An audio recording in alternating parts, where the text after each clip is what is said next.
Assalamualaikum warahmatullahi wabarakatuh. Perkenalkan, kami dari kelompok 6 akan melanjutkan materi biologi dasar, yaitu prinsip dasar dari bentuk dan fungsi hewan. Perkenalkan, nama saya Hilmi Mufarida dengan NPM 23130240022.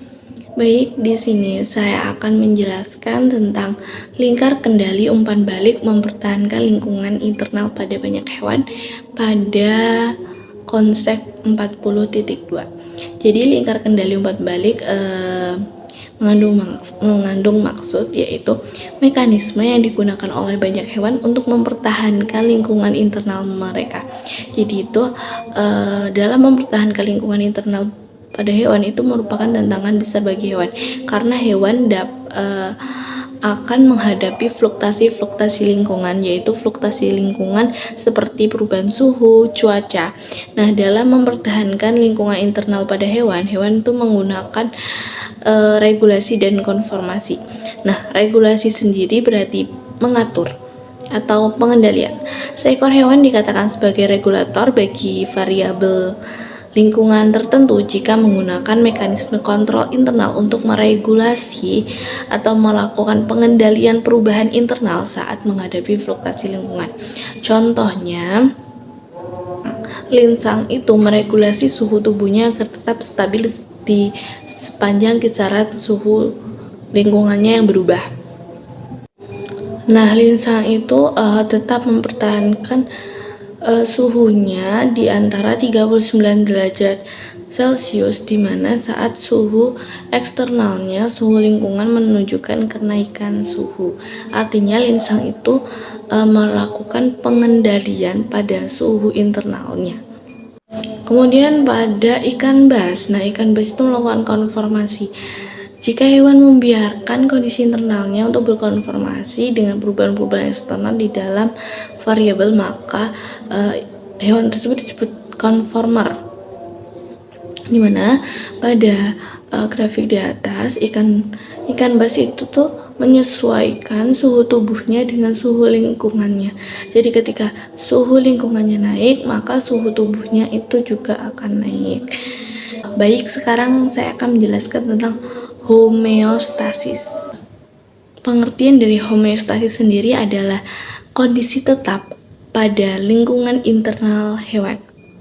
Untuk mencapai homeostasis, hewan mempertahankan lingkungan internal yang relatif konstan bahkan ketika lingkungan eksternal berubah secara signifikan.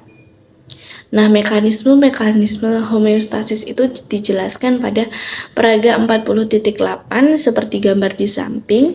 Nah, gambar di samping itu merupakan contoh lingkar balik. Gambar di samping merupakan contoh lingkar umpan balik negatif. Nah, lingkar umpan balik negatif sendiri adalah respon yang mengurangi atau membungkam rangsangan. Jika pada gambar di samping, titik setelan itu pada hewan diibaratkan sebagai suhu tubuh dan konsentrasi zat terlarut, dan rangsangan itu sebagai fluktuasi lingkungan, dan respons itu adalah aktivitas fisiologis. Nah, apabila suhu tubuh pada hewan mengalami kenaikan atau penurunan akibat fluktuasi lingkungan, maka termostat itu akan membaca suhunya terlalu tinggi atau terlalu rendah. Maka kemudian termostat tersebut akan memberikan respon, dan kemudian respon tersebut akan mengaktifkan aktivitas fisiologis yang akan membuat suhu tubuh pada hewan berubah pada setelan awal. Baik, saya akan menjelaskan konsep 40.3, yaitu proses-proses homeostatik untuk termogulasi melibatkan bentuk, fungsi, dan perilaku. Nah, pengertian dari termogulasi sendiri adalah proses penjagaan suhu internal hewan dalam kisaran yang dapat ditoleransi. Nah, proses termogulasi ini penting bagi hewan karena akan memengaruhi proses biokimia dan proses fisiologis. Untuk setiap penurunan sebanyak 10 derajat Celcius, laju sebagian besar reaksi yang diperantarai oleh enzim menurun 2-3 kali lipat. Peningkatan pada suhu mempercepat reaksi-reaksi namun menyebabkan beberapa protein menjadi kurang aktif. Misalnya, molekul pengangkut oksigen, hemoglobin, menjadi kurang efektif mengikat oksigen saat suhu meningkat. Membran-membran juga dapat mengalami perubahan sifat menjadi semakin cair jika suhu naik atau kaku jika suhu turun. Kemudian saya akan menjelaskan tentang endotermi dan ekotermi. Nah, endotermi sendiri berarti hewan mampu menghasilkan panas internal untuk menjaga suhu tubuh konstan terlepas dari perubahan suhu eksternal. Contohnya pada gambar di samping, walrus merupakan contoh hewan endoterm, di mana walrus mampu menghasilkan panas pada lingkungan internalnya di saat suhu di eksternalnya itu dingin. Jadi walrus itu mampu bertahan hidup karena mampu mempertahankan atau mampu menghasilkan suhu di dalam tubuhnya sendiri. Kemudian ekotermi.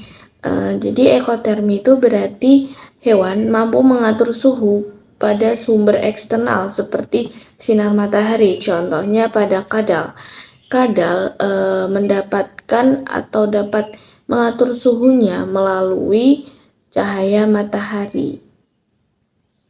Perkenalkan, nama saya Rismatu Fadila dengan NPM 2313024076. Di sini saya akan menjelaskan materi tentang variasi pada suhu tubuh. Hewan yang suhu tubuhnya bervariasi yang seturut dengan lingkungan disebut Poikiloterm.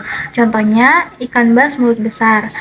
Sedangkan hewan yang suhu tubuhnya relatif konstan itu disebut Homoeteron. Contohnya linsan sungai. Materi selanjutnya yaitu menyeimbangkan kehilangan panas dan perolehan panas.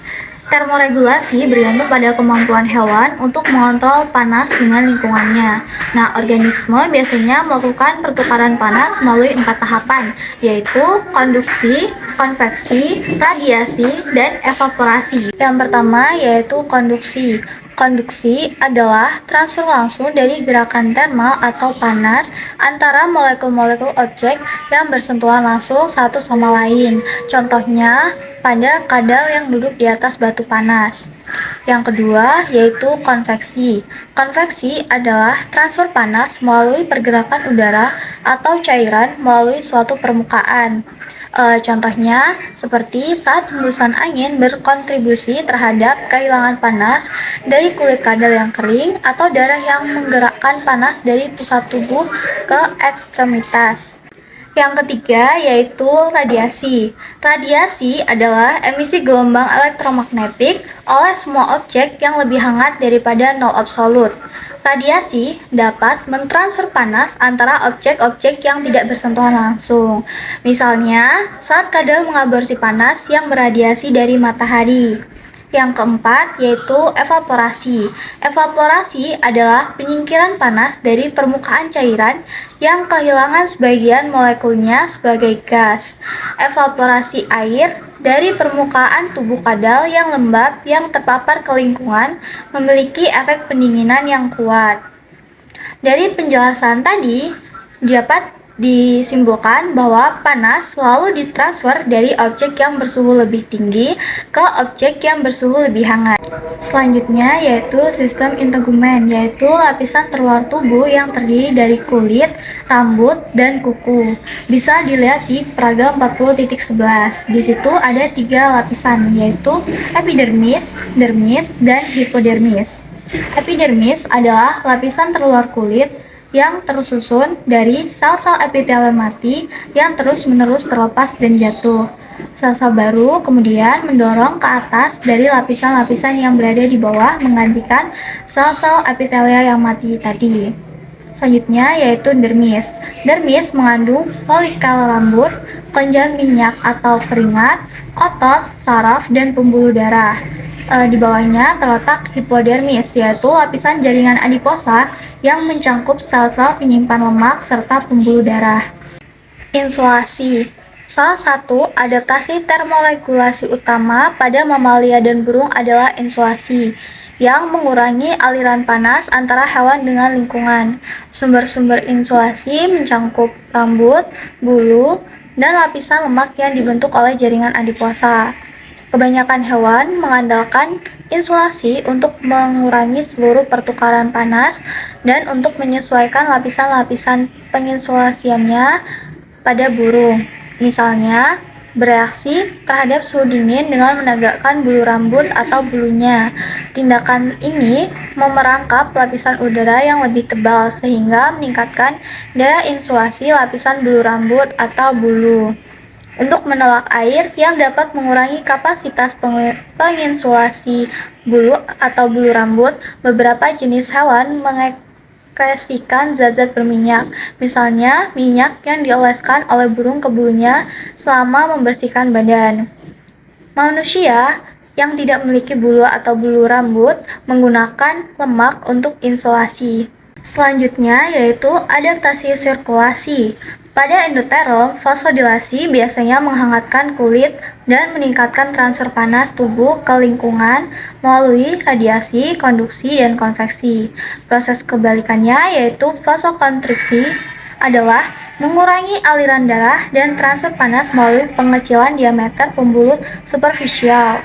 Pada kebanyakan burung dan mamalia, pengurangan kehilangan panas mengandalkan pertukaran lawan arus, yaitu aliran cairan-cairan yang bersebelahan dengan arah berlawanan yang memaksimalkan laju transfer panas atau zat-zat terlarut. Nah, transfer panas ini melibatkan susunan pembuluh darah antiparalel yang disebut penukar panas lawan arus. Ketika jaringan-jaringan terorganisasi seperti ini, arteri dan vena terletak saling bersebelahan.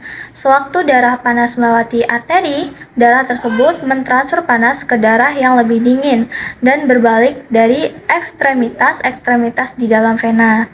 Karena arteri dan vena memiliki aliran darah lawan arus, darah mengalir pada arah-arah yang berlawanan atau transfer panas terjadi di sepanjang penukaran panas. Bisa dilihat di peraga 40.12.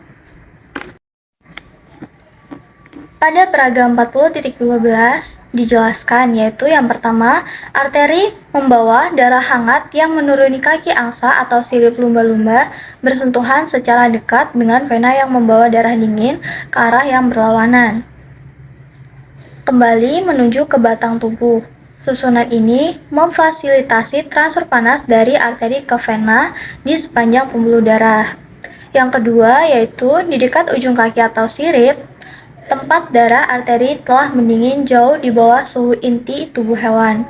Arteri masih dapat mentransfer panas ke darah yang bahkan lebih dingin dari vena yang bersebelahan. Darah di dalam vena terus menyerap panas sewaktu melewati darah yang semakin hangat dengan arah yang berlawanan di dalam arteri. Yang ketiga yaitu sewaktu mendekati pusat tubuh, suhu darah vena hampir sehangat inti tubuh, sehingga meminimalkan kehilangan panas akibat menyuplai darah ke bagian-bagian tubuh yang terendam air dingin. Selanjutnya yaitu pendinginan melalui kehilangan panas evaporatif. Jika suhu lingkungan lebih tinggi di atas suhu tubuh, hewan memperoleh panas dari lingkungan maupun dari metabolisme, dan evaporasi merupakan satu-satunya cara untuk mencegah suhu tubuh naik dengan cepat. Misalnya, hewan darat kehilangan air melalui evaporasi yang menembus kulit, dan sewaktu mereka bernafas, air tersebut menyerap cukup banyak panas ketika menguap. Nah, panas ini dibawa menjauhi permukaan tubuh berupa uap air. Selanjutnya yaitu respon perilaku. Baik endoterm maupun ektoterm mengontrol suhu tubuh melalui respon-respon perilaku. Adaptasi perilaku yang lebih ekstrim terjadi pada beberapa hewan, mencangkup hibernasi atau migrasi ke iklim yang lebih sesuai. Nah, kebanyakan invertebrata darat dapat menyesuaikan suhu internal melalui mekanisme perilaku yang sama dengan yang digunakan oleh ektoterm bertulang belakang. belalang gurun misalnya harus mencapai suhu tertentu agar menjadi aktif, dan pada hari yang dingin belalang tersebut menghadap ke arah yang memaksimalkan absorpsi sinar matahari. Bisa dilihat di Praga 40.13. Di gambar tersebut ada gambar capung. Nah, perilaku termoregulasi pada capung tersebut yaitu postur atau absolik. Capung ini merupakan adaptasi yang meminimalisasi jumlah permukaan tubuh yang terpapar ke matahari. Postur ini membantu mengurangi perolehan panas melalui radiasi. Saya Divani Gadis Santika dengan NPM 231302404. Di sini saya akan menjelaskan tentang lanjutan dari materi struktur dan fungsi hewan.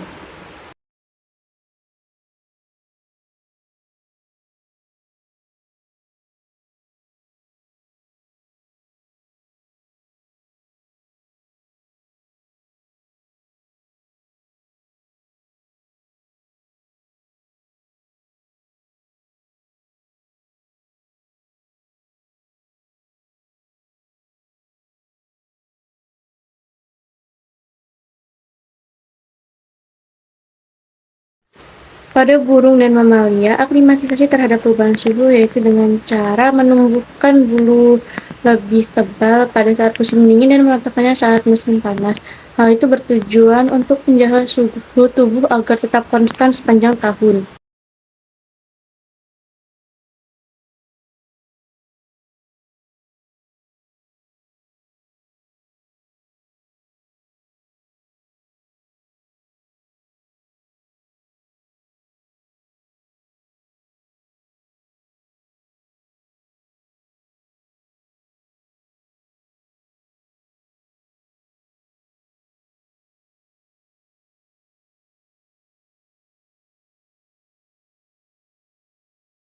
Selanjutnya saya akan menjelaskan tentang termostat fisiologis dan demam. Sensor-sensor untuk termoregulasi terkonsentrasi di dalam otak yang biasa disebut hipotalamus. Hipotalamus menghasilkan hormon yang berfungsi untuk mengendalikan fungsi organ dan sel-sel tubuh. Hipotalamus mengandung sel-sel saraf yang berguna sebagai termostat. Pada Praga 40.16, saat suhu tubuh meningkat, hipotalamus akan memicu kelenjar keringat untuk mengeluarkan keringat untuk mendinginkan suhu tubuh. Hipotalamus juga akan memicu pembuluh darah melebar sehingga penjelaran panas dari pembuluh darah ke permukaan kulit menjadi optimal. Berfungsi untuk mengeluarkan panas dari dalam darah menuju ke permukaan kulit.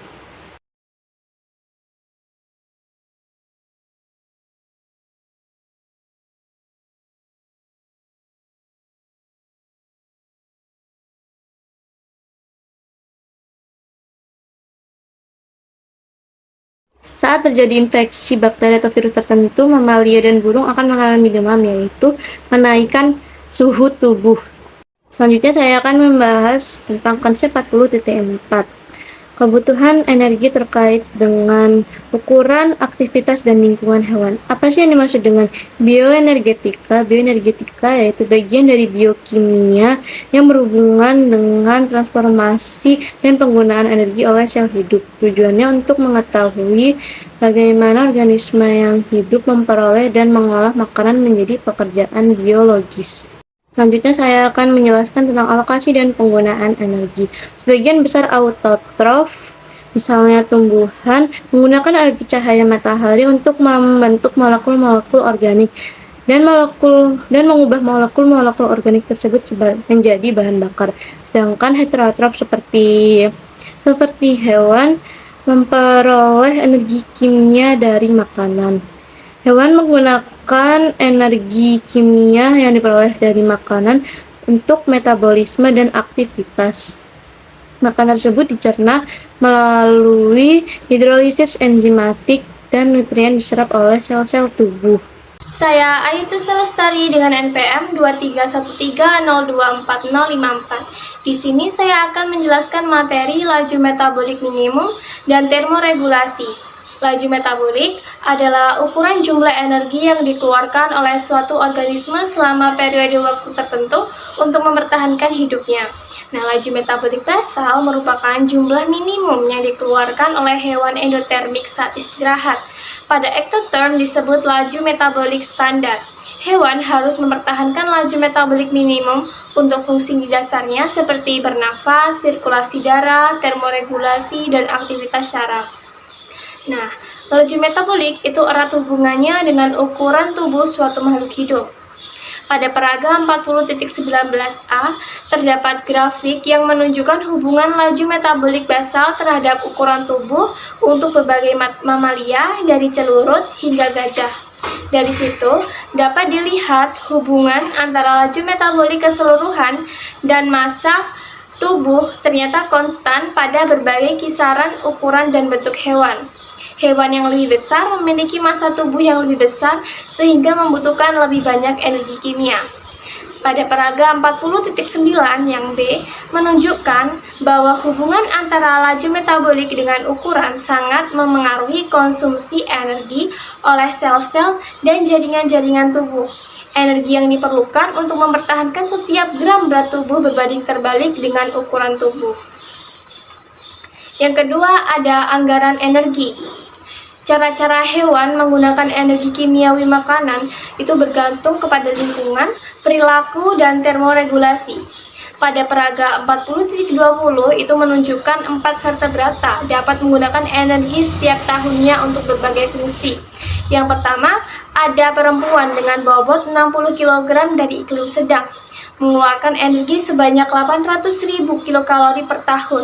Si perempuan menghabiskan sebagian besar dari anggaran energi tahunannya untuk LMB dan sisanya untuk aktivitas termoregulasi, reproduksi, dan pertumbuhan.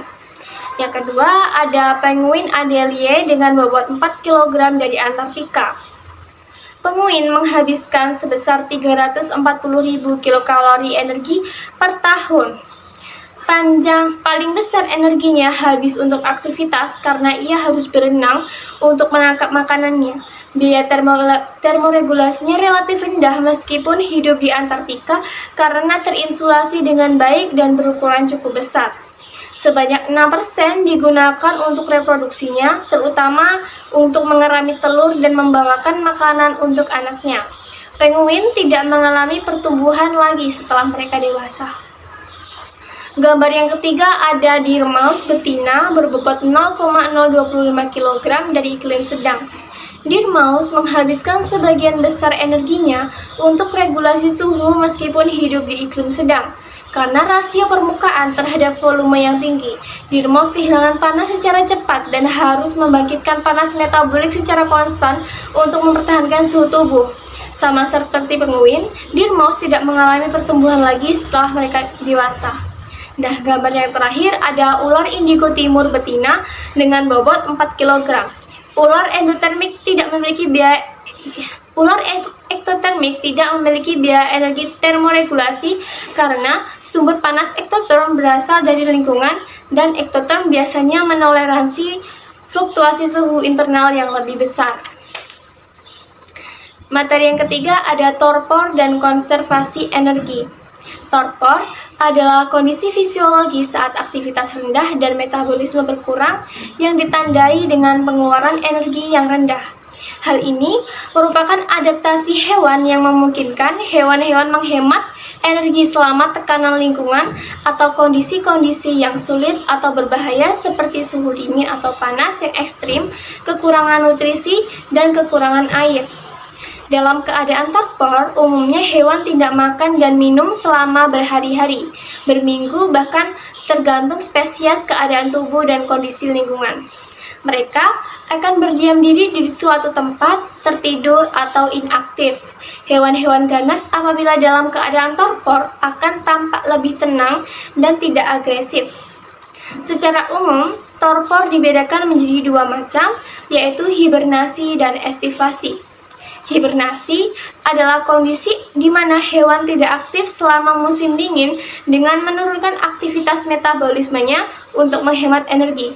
Akibat penghematan energi sangatlah besar, laju metabolik selama hibernasi bisa jauh lebih rendah daripada jika hewan tersebut mencoba mempertahankan suhu tubuh normal sebesar 36-38 derajat Celcius. Seperti yang kita lihat dalam peraga 40.21, itu adalah gambar mengenai suhu dan metabolisme selama hibernasi pada bajing tanah belding yang hidup di pegunungan tinggi di California.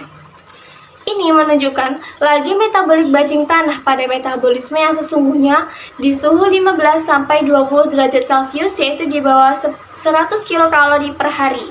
Selanjutnya, pada bulan Oktober sampai April, suhu luar mengalami penurunan drastis pada saat musim dingin, yaitu minus 10 sampai minus 15 derajat Celcius, yang menyebabkan suhu liang bajing tanah juga menurun. Akibatnya, bajing tanah akan menghabiskan 150 kilokalorinya per hari untuk mempertahankan suhu tubuh dalam keadaan bangun. Nah, sementara bajing tanah yang berhibernasi hanya menghabiskan rata-rata 5-8 kilokalori per hari. Akibatnya, bajing tanah dapat melalui musim dingin dengan suplai energi terbatas yang tersimpan di jaringan tubuh atau cadangan makanan di dalam liang. Yang kedua, ada estivasi. Jika hibernasi adalah torpor pada saat musim dingin, maka estivasi atau torpor musim panas yaitu kondisi ketidakaktifan hewan sebagai respon terhadap suhu tinggi. Hewan yang melakukan estivasi akan mengalami penurunan laju metabolisme di dalam tubuh untuk dapat bertahan hidup tanpa makanan dan air. Hewan tersebut biasanya akan berdiam diri di lubang, gua, atau tempat teduh lainnya hingga musim hujan datang.